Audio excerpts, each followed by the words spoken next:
जलचरों के सिर पे हमारे चंचल बंदर पांव रखेंगे और उसी वक्त उन चंचल जलचरों ने चंचल जल में गोता लगा दिया तो सेना पार नहीं होगी, जल समाधि हो जाएगी। चाहते हैं, देखो रामायण में एक बड़ी सुंदर कथा कि जब 100 योजन का समुद्र पार करके लंका पहुंचना था तो नल नील और अंगद हनुमान सबने मिल करके 100 योजन का सेतु बनाया। सेतु तो निर्मित हो गया, भगवान रामेश्वर का स्थापन पूजन इत्यादि भी हो गया। अब सेना को लेकर पार करना है समुद्र को, लेकिन सेतु बड़ा संकरा था, विड्थ ज्यादा नहीं थी और सेना कितनी बड़ी, 18 पद्म। तो कब पार करेंगे? जैसे पगडंडी के ऊपर एक के पीछे दूसरा, दूसरे के पीछे तीसरा फॉलो करते हुए जाते हैं। अब इतनी बड़ी सेना कब पार करेगी? तो भगवान राम ने क्या किया, प्रभु स्वयं पधारे और उस सेतु पर चलने लगे आगे आगे। तो जैसे ही सेतु पर थोड़े आगे बढ़े तो भगवान राम का दर्शन करने के लिए समुद्र के सारे जलचर बाहर आ गए। इतने सारे जलचर बाहर आ गए प्रभु राम का दर्शन करने कि दोनों ओर, सेतु के दोनों तरफ जलचरों के इतने सिर, विड्थ बढ़ गई, चौड़ी हो गई सड़क। जो पगडंडी थी वो चौड़ी सड़क, 4 लेन वाला हाईवे बन गया, 4 ट्रैक वाला। और भगवान श्री राम ने कहा कि सभी बानर भालुओं से कहो कि जलचरों के सिर पर पांव रखते हुए आगे बढ़े और तुरंत कटक पार हो जाए। तो सुग्रीव तो सचिव रहे बाद में, तो सुग्रीव को हर चीज में, ये सचिव ऐसा है, ऑलवेज डाउट रहता है उसके मन में। तो सुग्रीव ने कहा कि प्रभु ये काम करने योग्य नहीं है। क्यों? बोले देखो, क्षमा करना, लेकिन जल चंचल है, उनमें जलचर चंचल है और उनके ऊपर चलने वाले ये बंदर भी चंचल है। यदि चंचल जलचरों के सिर पे हमारे चंचल बंदर पांव रखेंगे और उसी वक्त उन चंचल जलचरों ने चंचल जल में गोता लगा दिया तो सेना पार नहीं होगी, जल समाधि हो जाएगी सबकी। यहां तो हर चीज में डाउट डाउट डाउट, शंका शंका शंका। तो हनुमान जी थोड़े चिढ़े भी कि मैंने इसका क्या परिचय करा दिया, क्या दोस्ती करा दिया। तो इसकी बुद्धि की टांग बहुत अड़ाता है भगवान के साथ बात करने में भी। तो हनुमान जी ने सुग्रीव से कहा, एक्सक्यूज मी,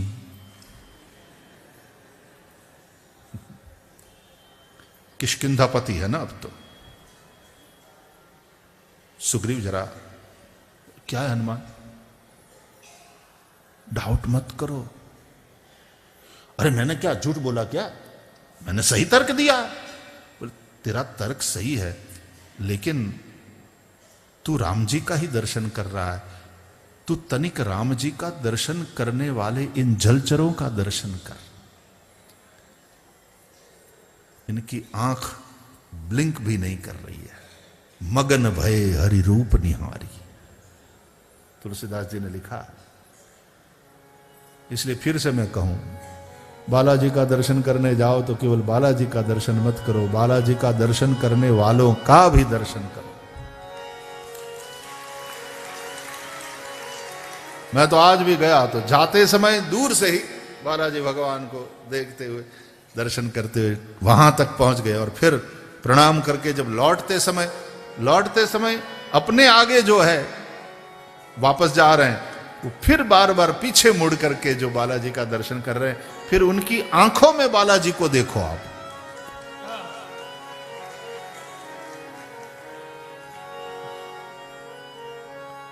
तनिक देख तो सही सुग्रीव, ये सभी दर्शन करने में मगन भय हरि रूप निहारी, ये मगन हो गए हैं, इसमें कोई डुबकी नहीं लगाएगा। ऑलरेडी ये डूबे ही हुए हैं भाव समुद्र में।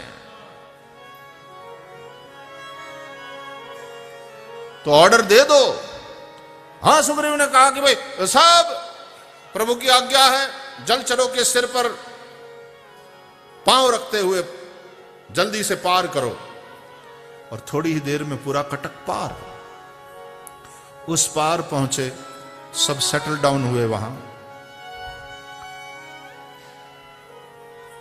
फिर सुग्रीव ने अचंभा तो हुआ कि बात तो सही है, काम हो गया। वरना यहां 2-3 दिन में लाइन में नंबर आता है, धर्म वाली लाइन में, तो वहां कितने दिन लग जाते कटक को पार करने में, 18 पद में। और शकरी पगदंडी जैसा सेतु, कितनी देर लगती। लेकिन ये तो यूं काम हो गया, बात तो सही है।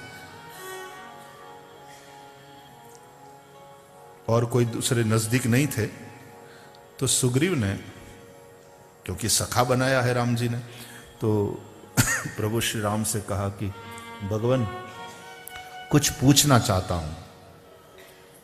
कहो, पूछो। ये तो कमाल हो गया। सच में जैसा आपने बताया उस तरह से किया, और कटक पूरी सेना तुरंत पार हो गई, सब इस पार आ गए।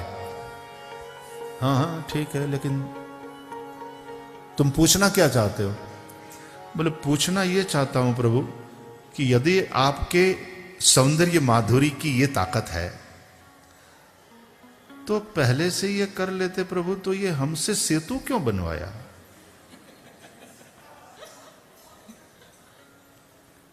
कितनी मेहनत हम लोगों ने करी, तो हमसे सेतु क्यों बनवाया? वो तो आप अपनी रूप माधुरी से ये तो कर सकते थे। सुग्रीव के मन में यह कि तो हमारा तो हमसे मेहनत क्यों करवाया, ये तो व्यर्थ ही गया, पहले से ये कर लेते आप। राम जी ने कहा, माय डियर फ्रेंड, सारे जलचर कब बाहर आए? बोले, भगवान, जैसे ही आपने सेतु पर पांव रखा और सारे जलचर आपका दर्शन करने बाहर आ गए। धैर्यवान, मैंने सेतु पर कब पांव रखा? जब तुम लोगों ने बनाया। आया समझ में? तो तुम अपने पुरुषार्थ का सेतु तो पहले बनाओ, जहां मैं अपना पांव टिकाऊं। अपने पुरुषार्थ का सेतु बनाओ, जहां भगवान की कृपा, भगवान कृपालु है, कृपा करने आते हैं। कृपा तो बरस ही रही है, लेकिन तुम्हारे पास पात्र कहां जिसमें तुम उस कृपा को भरो, समेटो।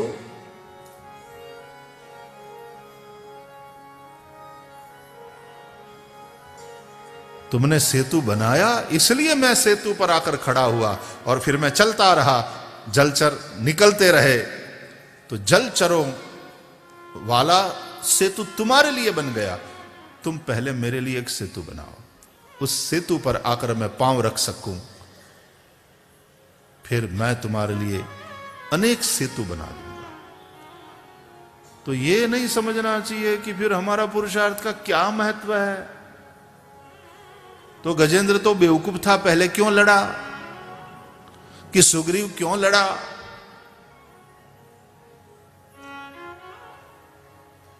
लेकिन गजेंद्र को ये अकल आ गई कि भाई मेरे बल से ये होने वाला नहीं है। लेकिन इसका मतलब ये नहीं कि बल है तो मैं खाए पी करके और बल को सुरक्षित रख करके बस बैठा रहूं और पान चबाता हुआ भगवान से कहूं, प्रभु ये कर दो, इतना काम कर दो। वो कोई तेरा नेताजी है कि तू गादी तकिए पर बैठा हुआ भगवान को बताता रहे? हम क्या करेंगे फिर? तो अकर्मण्यता बिल्कुल नहीं। कर्म करो, कर्म करने में तुम्हारा अधिकार है। यहां अधिकार का एक अर्थ स्वतंत्रता ऐसा होता है, परंतु कहते हैं कर्मणि एव ते अधिकारः, कर्म करने में ही तू स्वतंत्र है। मतलब जैसा कर्म करना चाहता है कर, लेकिन कर्म करने में ही तू स्वतंत्र है। मां फलेषु कदाचन, उसके फल में तू स्वतंत्र नहीं है। मतलब जैसा कर्म करेगा उसका वैसा फल मिलेगा, वो भोगने के लिए तू बाध्य है, उसमें तेरी स्वतंत्रता नहीं है कि ना मुझे अब ये नहीं, तो सब पाप करेंगे और कहेंगे पाप का फल, ना ना ना ना, नहीं चाहिए, नहीं चाहिए। चोरी किया, चोरी का माल खा गया, पुलिस ने पकड़ा, केस चला, न्यायाधीश ने कहा तुमको 5 साल की सजा दिया जाता है। बोले मैं कुछ नहीं लेता जज साहब, मैंने कुछ नहीं चाहिए, कुछ नहीं चाहिए। बोले 5 साल की सजा दिया जा रहा है। मैं कुछ नहीं लेता। आप उदार हैं, आप तो दे रहे हैं, लेकिन मुझे नहीं चाहिए, मुझे नहीं। ऐसा चल सकता है क्या? फल भोगने में तू स्वतंत्र नहीं है, तू परतंत्र है। और फिर कहते हैं मां कर्म फल हेतुर्भुः, केवल फल की आसक्ति को लेकर के कर्म मत करो। और कभी यदि कोई ये पूछे कि फल की आसक्ति, फल की आशा नहीं रखना है तो कर्म करेंगे ही क्यों, फिर कर्म में प्रवृत्त करने वाला मोटिवेशनल फोर्स कौन सा है? यदि धंधा करने से पैसा मिलने वाला न हो, मुनाफा होने वाला न हो, तो भाई काय को धंधा करने का, कोई करेगा ही क्यों? तो मोटिवेशनल फोर्स क्या है फिर कर्म करने? बोले कर्म फल की आसक्ति तुझे परेशान करेगी। क्यों? ये देखो मनोविज्ञान है पूरा, भगवत गीता मानवता का मनोविज्ञान है। सिगमंड फ्रॉयड और हमारे श्री कृष्ण, सिगमंड फ्रॉयड भी अभी अभी के एक अद्भुत मनोविज्ञानी हुए, लेकिन वो मनोविश्लेषक है, और हमारे गोपाल भैया मनोसंश्लेषक है। केवल मनोविश्लेषक नहीं है, मनोसंश्लेषक है। व्हाट आर दी रेमेडीज, वो भी बताया है कृष्ण कन्हैया ने, गीता के गायक ने। आग्रह रखेगा तो कर्म फल का, आसक्ति रखेगा तो आग्रह आएगा, आग्रह आया कि टेंशन आएगा, टेंशन आया गलती होगी, गलती हुई क्रोध आएगा, गुस्सा किया वो खुद ही बड़ी गलती। When you lose, you get angry, and when you get angry, you lose again. मतलब ब्रेक फेल्योर अब अकस्मात होकर के रहेगा। तो क्या क्या जाए? बोले तू काहे को कर्म फल की चिंता कर रहा है? क्योंकि नियम ही है, आदमी जो कर्म करता है उसको फल मिलता है। कर्म फल दिए बगैर शांत होता नहीं, फल तो मिलेगा। इसलिए तू पूजा भाव से कर्म कर, निष्ठा से कर। और फल की इच्छा नहीं करे और ये तो फिर हम काय को कर्म कर, ना ना ना, माते संगोस्त्व कर्मणि, अकर्मण्यता भी नहीं होना चाहिए कि तो फिर मुझे कुछ नहीं करना। सुनो, तुम यदि नक्की कर लो कि मुझे कुछ नहीं करना है, वो पॉसिबल ही नहीं है। क्यों? तो हमारे गोपाल भैया कहते हैं कि क्योंकि देहधारी कोई भी प्राणी बिना कर्म के एक क्षण भी रह नहीं सकता। नहीं कश्चित क्षणम अपि जातु तिष्ठत्य कर्मकृत। प्रकृति के गुणों के वशीभूत होकर के कर्म करना तुम्हारी बाध्यता है। कुछ नहीं कर रहे हो, बैठे हो, ये भी एक कर्म ही है। सांसें ले रहे हो, सोच रहे हो, बोल रहे हो, खा रहे हो, चाय लाना, पकोड़े बनाना, हुक्म छोड़ते रहो, ये भी तो कर्म ही है। फिर खाना भी तो कर्म है। देहधारी कोई भी प्राणी बिना कर्म के एक क्षण भी नहीं रह सकता। इसलिए छोड़ भैया, अकर्मण्यता नहीं तो पुरुषार्थ तो करो। लेकिन जब तक ये लग रहा था कि मेरे बल से ही सब कुछ होगा, नेक सरो नहीं काम, लेकिन फिर निर्बल वै बलराम पुकार्यो। काल के सामने अच्छों अच्छों का बल जवाब दे देता है। बड़े बड़े पहलवानों को अंत समय में एक आदमी इधर से पकड़ता है, एक आदमी इधर से पकड़ता है और तब उठाता है, तब उठकर बाथरूम तक ले जाते हैं।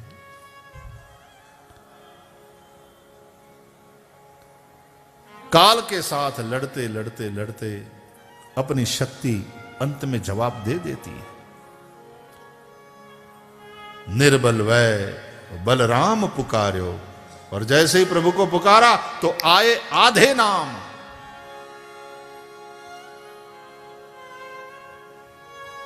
मतलब वो देख रहे हैं एवरी मोमेंट, हम उनके रडार में,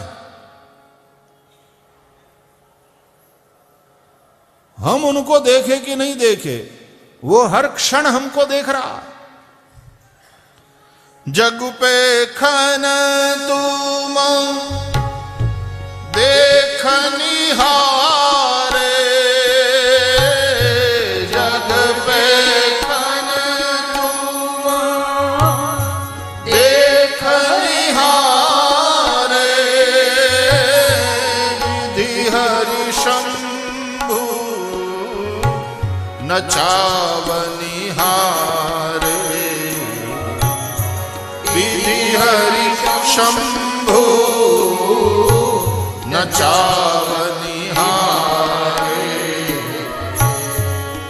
देव न जानई मरम तुम्हारा,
तुम्हें